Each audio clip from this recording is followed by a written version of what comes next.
I don't know about you, but I get nervous when I see a police officer while driving. Who's with me on this? Who gets nervous? Okay, most of you, y'all make me feel a little better. I mean, even if I do nothing wrong, I start second guessing everything. I check my speed, I check my seatbelt, my mirrors, my blinker, my blood pressure. I mean, I'm just like, did I pay my taxes? You know, am I drinking enough water? Like, I'm just checking, have I confessed my sins? I'm going through everything. And I'll admit it, I've earned that anxiety in the first 7 years after getting my license. 7 consecutive years, one each year, I got a speeding ticket. I blame my dad who taught me how to drive. He's not here today, that's good. This was like an expensive annual subscription I just kept forgetting to cancel, just one after another. I kept getting tickets. So after the 7th one, I finally learned my lesson. I'm like, man, I'm going the speed limit, and I haven't had one since, but the trauma still lingers.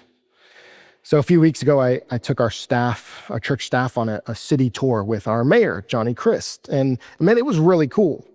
He was basically our tour guide. He had this golf cart he took us around in, and he was basically a history professor, a tour guide, city planner, all in one. I mean, he told us where the history of Lilburn, what's happened, and then what's going on in the future, and some of the developments. And it was cool learning all of that. So we're riding together in this golf cart around Old Town Lilburn, and poor Caleb was on the back and in the rack, hanging on for dear life in that golf cart. And we roll up to an intersection, and a police car pulls up on the right side of the intersection.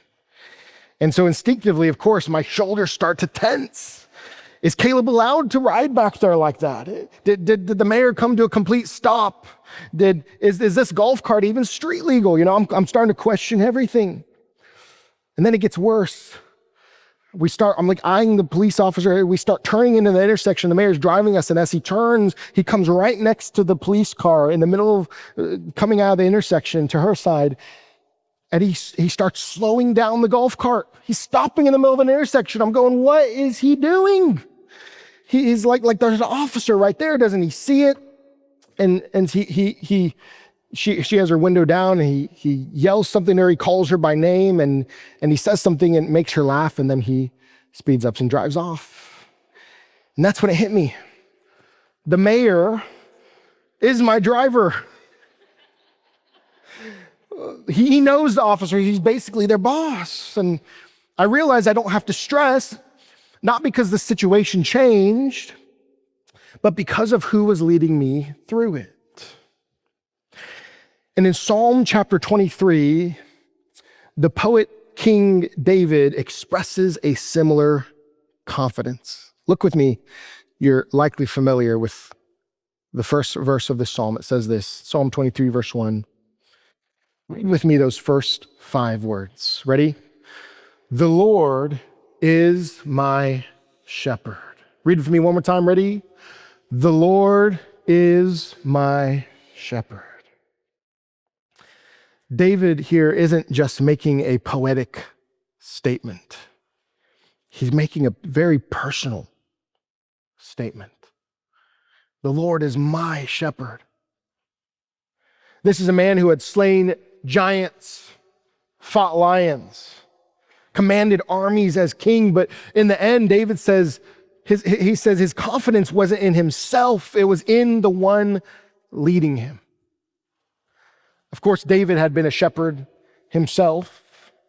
So when he says, the Lord is my shepherd, he knows just what he's talking about. He knows firsthand what this means. He knows that sheep tend to wander off. They get lost. They get into trouble. They panic when they face danger. They're basically like toddlers with wool. They're clueless, and they're always one step from disaster. But honestly, life in the 21st century doesn't feel all that different, does it? We worry constantly about how to protect ourselves and how to make ends meet and how do we just keep our heads above water. How do I provide for my family in this economy? How do I keep my family safe in a world on the brink of war? How do I navigate all the chaos and confusion in the culture around me? And the truth is, we can't. Left to ourselves, our lives and our world would unravel. But the good news is, if you belong to Jesus, then the Lord is your shepherd.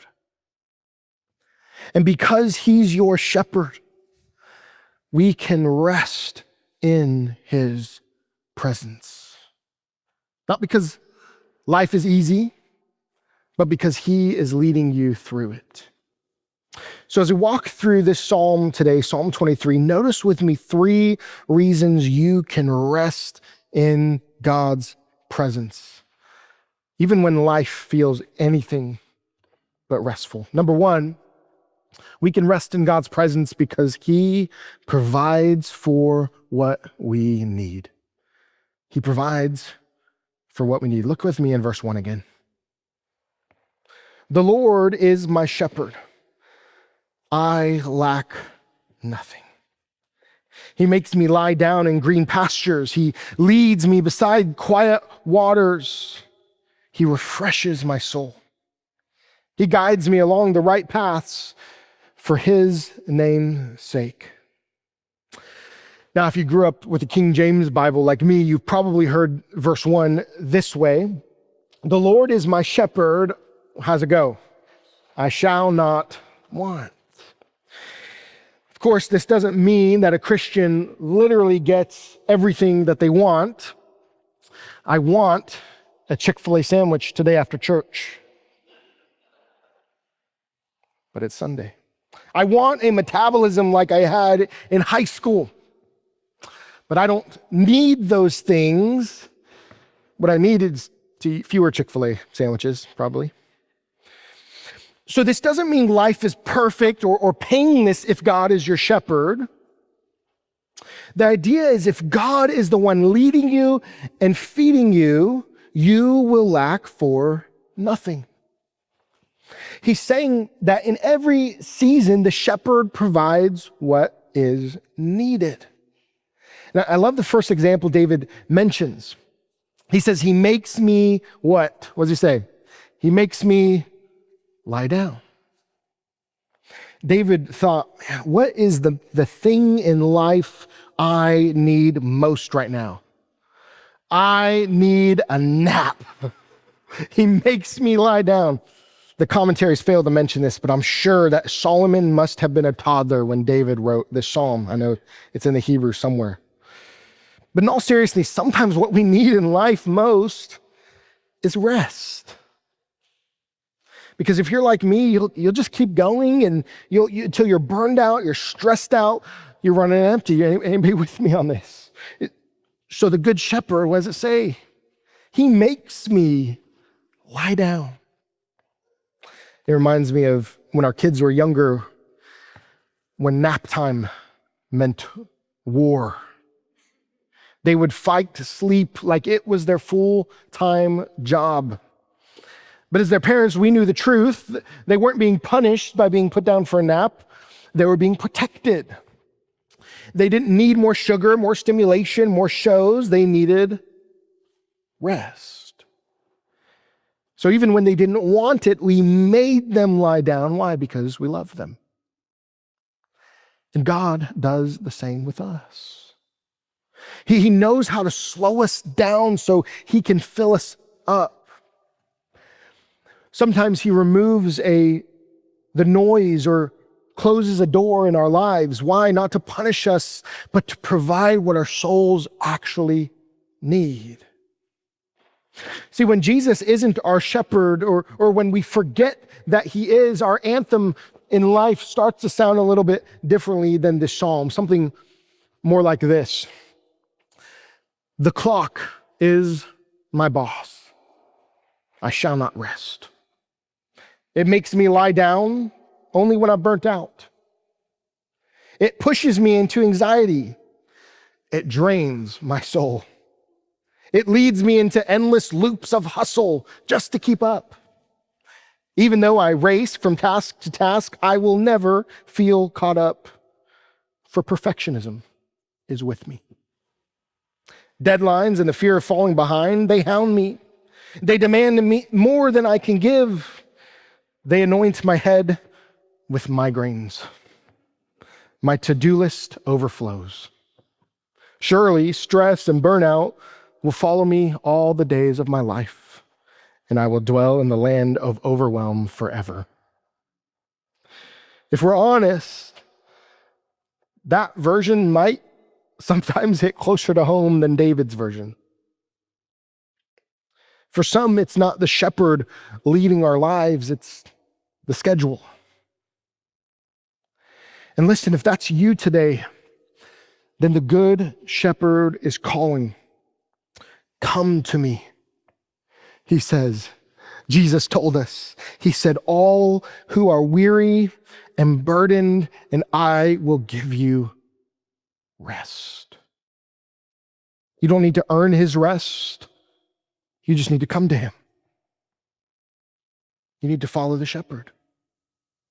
But he doesn't only lead us to lie down, but it says specifically to lie down in what? Look in verse 2 again. He makes me lie down in green pastures. In other words, the reason we can rest is that he provides all we need. Green pastures and still waters, it doesn't just represent comfort, but they represent God's provision in a dry and anxious, chaotic world. But God not only provides physically for us in our needs, but it says he refreshes my soul in verse 3. The Lord revives us when we need strength. He renews us. He puts us back on our feet when we stumble and we fall. And notice that it says he makes me lie down. He leads me. He restores me. What this means is none of this is about what we do for God. You say, okay, what do I have to do to get some rest? What do I have to do to get my life straight? What do I have to do to have all my needs provided? And you're already so stressed out and your to-do list overflows, as we just said. Well, man, I can't, how am I going to make it? It's nothing more that we have to do. It says he leads me. He restores me. It's what God does for us when we follow him. God as shepherd is not passive, but he's deeply personal and profoundly proactive. You say, well, that was nice for David, right? But how do I know this is true for me? Like David was a man after God's own heart. But what if I'm not worthy enough? Pastor Matt, you don't know my life. You don't know what I've been through. You don't know what I've done. Notice the last phrase in verse 3. It says, he guides me along the right paths. What? For his name's sake. Do you grasp the power and the promise of this statement? He meets my needs. He renews my life. He leads me in the right paths. And he does it all putting his reputation on the line, his glory and his name. Not because we've earned it, not because we deserve it, but because of his name is on the line. Psalm 106 verse 8 says it this way. It talks about God's deliverance of Israel, and it says, yet he saved them for his name's sake, to make his power known.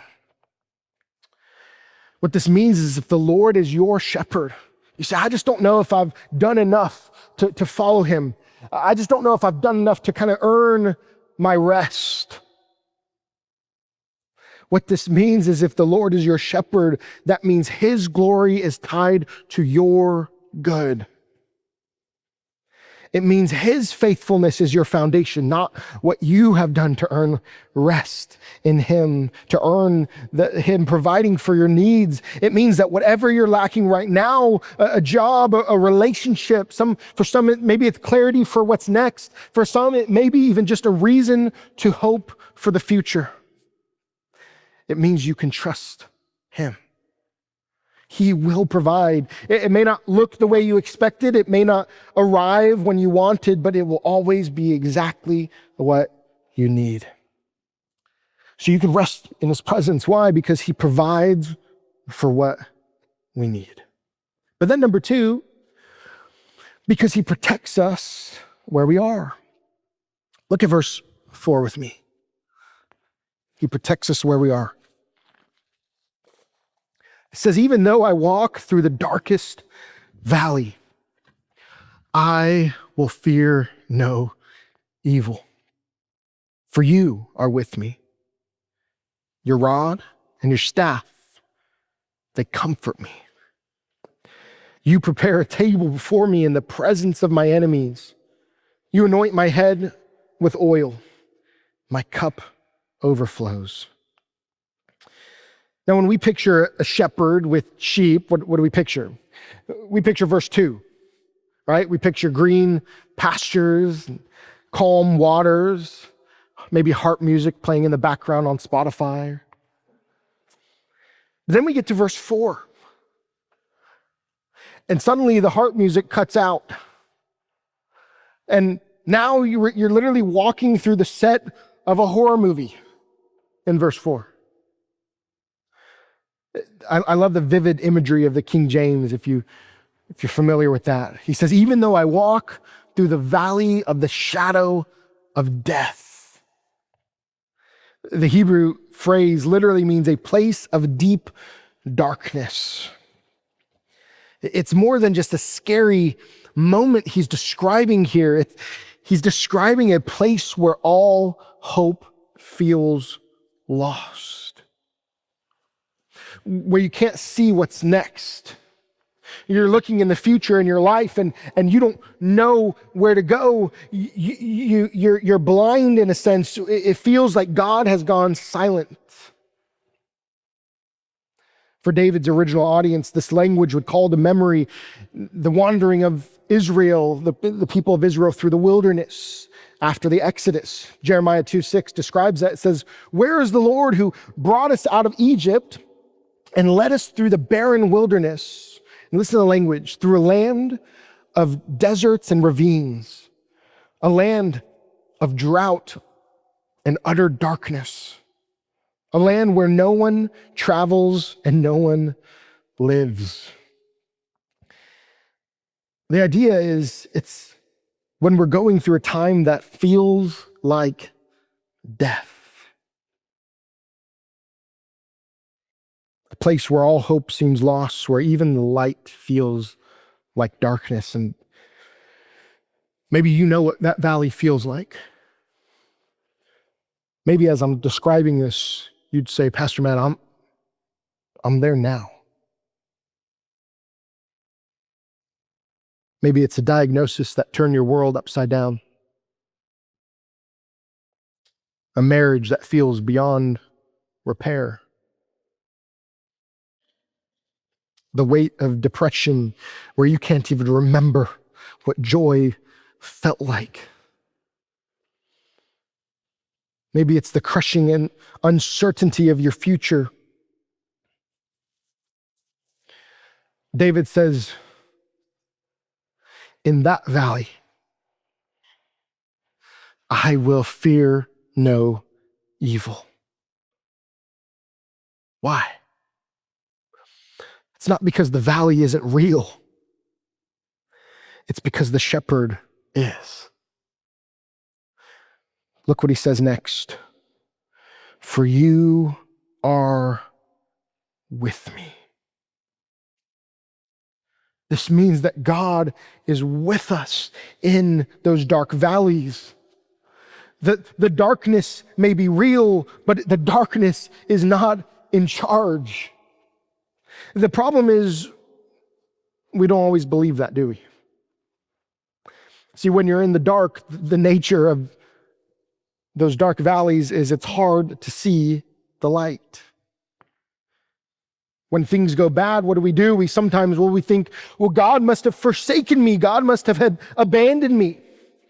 We think, if God were really for me, then this wouldn't be happening to me. I wouldn't be feeling this way. I wouldn't be dealing with this problem. We enter a valley, and so we think, well, maybe God's punishing me for something. Maybe God just isn't really for me anymore. He's against me now, because why else would I be in this dark valley? But remember again the words just before this verse. He says, he guides me along the right paths for his name's sake. This means that if you are a follower of Jesus, if God is your shepherd, it means that if you're walking through a valley, you are not there by accident. It means the shepherd led you there. You say, why would a shepherd lead his sheep to such a place? It's because he's not leading you to it. He's leading you through it.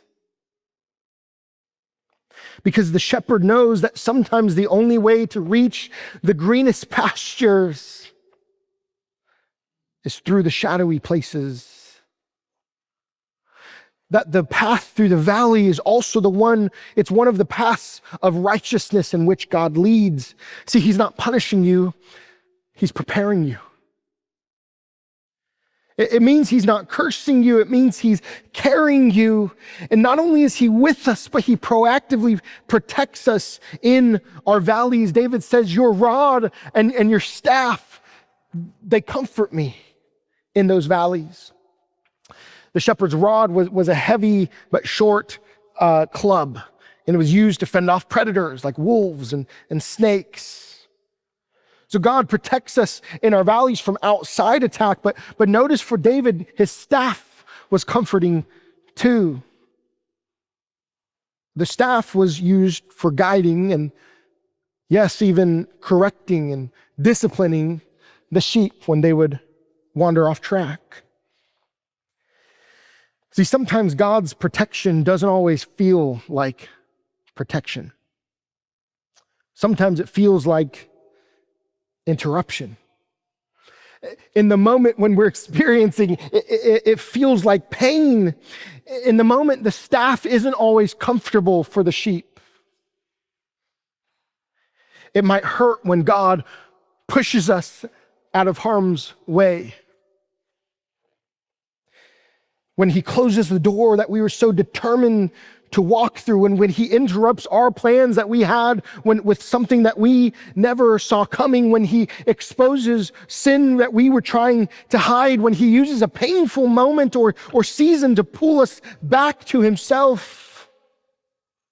Don't mistake that for God punishing you. David says, your staff, as uncomfortable as it feels in the moment, David recognizes, he says, it comforts me. Why? Because even when God corrects us, it's not to shame us, it's to save us.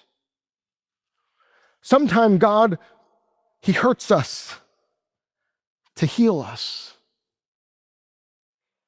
See, God not only protects us from our enemies in the valley, but from ourselves. And then not only does he protect us from our enemies, but notice verse 5, he gives us victory over them. Look at verse 5 again. It says, you prepare a table before me in the presence of my enemies. You anoint my head with oil, my cup overflows. This describes spiritual life, not merely surviving, but triumphing. You say a table? In that valley that's surrounded by enemies and in darkness? Yes. Because God can provide a feast in the very place that feels most like famine. a table of peace in the place of panic, a feast of grace in the very grip of grief. Just as God gave manna in the wilderness to the wandering Israelites, David's saying so too he can and he will provide for his sheep today in that valley. But we still doubt, don't we? So did they, the Israelites. David wrote elsewhere in Psalm 78 of that moment, it says, they spoke against God, and here's what they said: can God really spread a table in the wilderness, in the desert? Like I know God is powerful, but do you see how dry this desert is? I know God did some amazing things in the Bible for David, for the Israelites, but man, look at the wilderness around us. Look how dark and how evil our world is today. Pastor Matt, can God really give me peace when everything's falling apart? Can God really heal what's been broken for so long? Can God really protect my family in a world like this? Can God really bring joy out of this pain I'm experiencing? Can God really spread a table in the wilderness?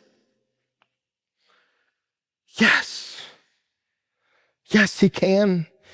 And he does, because he's not just the God of the mountaintops, but he's the God of the valleys also.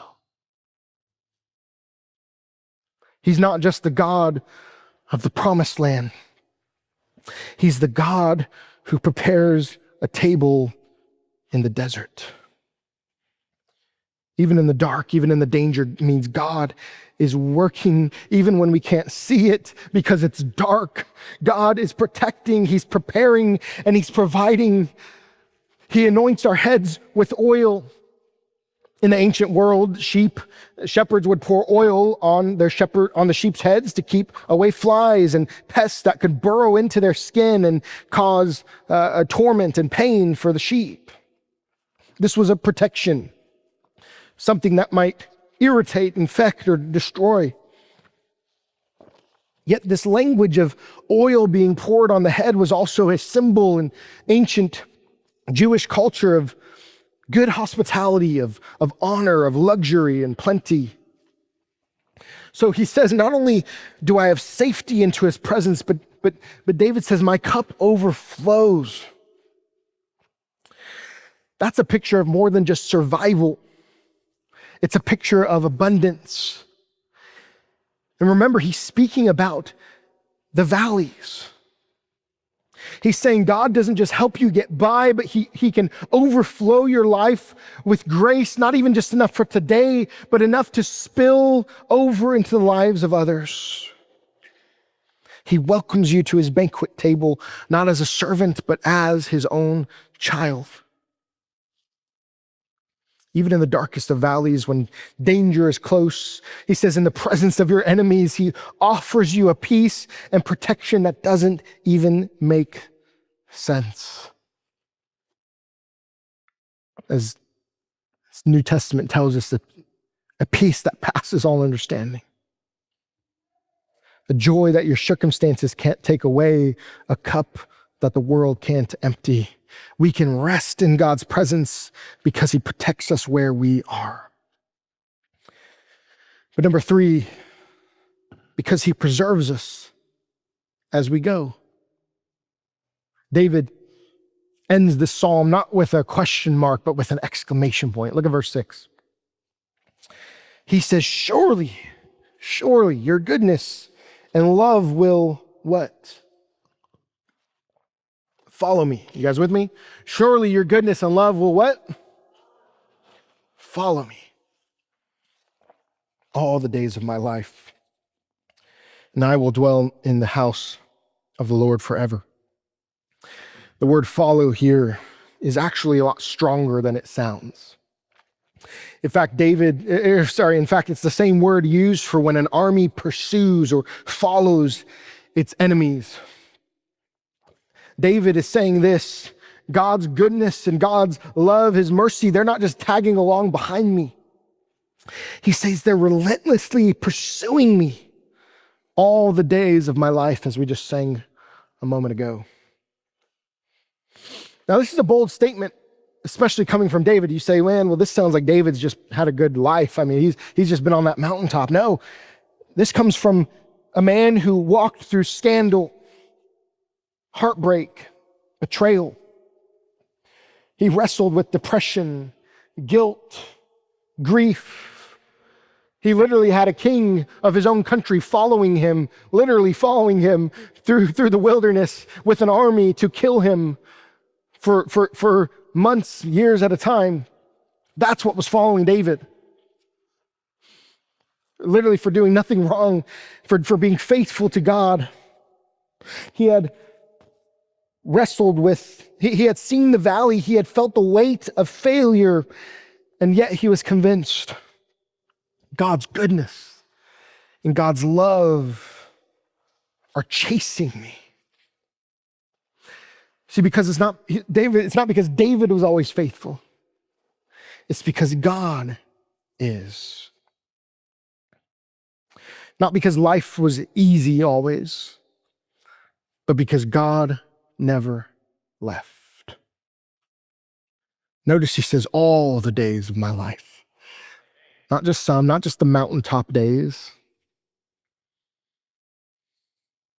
but the dark days too. The broken days. He says even there, God's goodness, God's mercy are in full pursuit. Pastor John Piper describes God like a heavenly highway patrolman. That he's always in hot pursuit of us, not to catch us in the act, but to catch us in his arms. Not to pull us over and to punish us, but to escort us safely until we're home. That's what he says. David finishes, he says, God's goodness and love chase after me all my days. And then he says, and I will dwell in the house of the Lord forever. This wasn't wishful thinking. This is a confident expectation. Why? Because the shepherd who walks with us in the valley is the same shepherd who leads us all the way home. But notice this, David isn't just speaking about, he's not just experiencing God's presence in the future. That's not what he's talking about only. See, for some of us, as we read Psalm 23, it may bring to mind images of a funeral. So this psalm can certainly comfort us at times of death. I've heard this read. I've read it at funerals. But if we read it carefully, Psalm 23 it's not a psalm about death. It's a psalm about life. Not just life in the hereafter, but life right now. As described by the Good Shepherd himself in John 10, verse 10, he says, I have come that they might have life and have it to the full.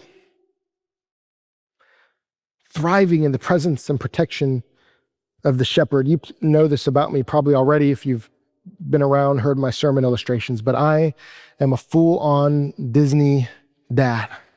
I embrace this identity. I've come to accept it. When I'm having a bad day, you just know this about me. I'm daydreaming in my head about walking through the Magic Kingdom with my family. That's what's going on in my mind. I'll put on Disney World, like ambiance videos on my TV in the background while I'm working at home.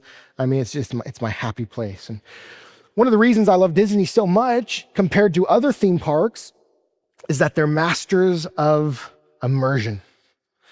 I hate waiting in line. How many of you are like me? You just hate waiting in line. Okay, just me. It's cool. I hate waiting in line. I've always have. But what does Disney do? They make waiting even part of the magic. The music, the lights, the storytelling, everything around you is designed to completely immerse you in the experience, to make you feel like the ride has already begun long before it actually starts. Of course, the ride is still the destination, Nothing compares to the actual ride itself, but Disney has figured out a way to give you happiness in the waiting. Here's the point. I just want to talk about Disney. No, I'm just kidding. Here's the point. The point is, yes, one day in heaven, we will experience God's presence like never before. We're going to experience God's presence in the fullness. But David is telling us in the Psalm, we don't have to wait till heaven to experience God's presence. But even in the darkest of valleys, you say, well, yeah, I have those mountaintop moments in my life where I just feel like God's with me. No, David says, even in the valleys, you are with me now. Yes, I will dwell in the house of the Lord forever, but listen, forever starts the moment that God makes you his. David doesn't say God's goodness and mercy will meet me, he'll catch up with me one day in heaven. No. He says they follow me all the days of my life. Now, in this season, right in the middle of the storm that you are facing in life right now, God's presence doesn't have to be, it's not just a future reward, but it can be a present reality in your life. So, if today you find yourself in a valley, don't panic, because you're not alone. If you feel lost, take heart, because the Good Shepherd is still leading you. If life just feels too heavy, don't give up. Why? Because he refreshes our soul. If we simply follow him, this is the life Jesus came to give, what is described here in Psalm 23. Not a life without pain, but a life where we're never without the shepherd. So keep walking, keep trusting, because God's goodness and mercy aren't just following behind you, they're chasing after you. And wherever you go, he's leading you home. Maybe you're here today and you'd say, well, I'm not really sure if Jesus is my shepherd at all. We've talked a lot this morning about how God pursues us. It's true, but the question is, are you following him? If you're not sure, maybe you have questions about what that means or what it looks like to follow Jesus, we'd love to help you with that. You can take a connection card from the back of the pew in front of you. You could fill out your information. You can check the box at the bottom that says salvation. Put it in one of the giving boxes on the back wall, and we'd love to be able to help you walk with you as you learn to follow Jesus. Would you pray with me? Lord Jesus, we thank you for this encouraging psalm. Help us to believe it. Lord, sometimes these words almost feel too good to be true. But Lord, we trust. Help us to trust. Let these words be true of our lives. God, if anyone's in this room right now and you are not their shepherd, they're not following you, they're not one of your flock, I pray, Lord, that you would save them today. That what is described in this chapter would be true of their lives. We ask this in faith in your name of Jesus. Amen.